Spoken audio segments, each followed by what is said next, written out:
என்னங்க சோர்ந்து போயா இருக்கீங்க? ஏன் கவலையா இருக்கீங்களா? நாமெல்லாம் அப்படி இருக்கவே கூடாதுங்க. ஏன்னா எனக்கு உங்களுக்கெல்லாம் கர்த்தர்னு ஒருத்தர் இருக்காருங்க. கர்த்தருடைய வார்த்தை உங்களுக்கு தாங்க. அவருடைய தூதர் இருக்காங்க இல்லைங்களா, அவங்க எல்லாமே உங்களுக்கு பணிவிடை செய்யறதுக்காக தாங்க. அவருடைய அற்புதமும் உங்களுக்காக தான். சோர்ந்து போயிடாதீங்க. அவர்கிட்ட இருக்கிற பிரகாசமான வெளிச்சத்தை உங்க மேல பிரகாசிக்க பண்றாருங்க. அதனால என்ன தெரியுங்களா நடக்குது?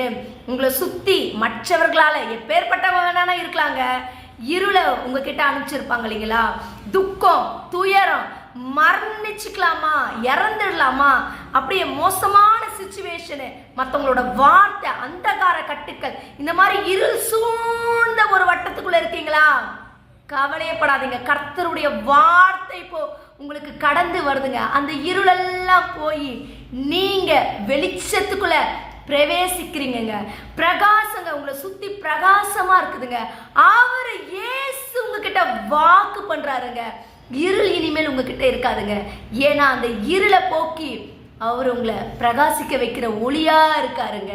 சந்தோஷப்படுங்க, சந்தோஷமா இருங்க. இயேசு உங்க கூட தாங்க இருக்காரு. சந்தோஷமா இருங்க.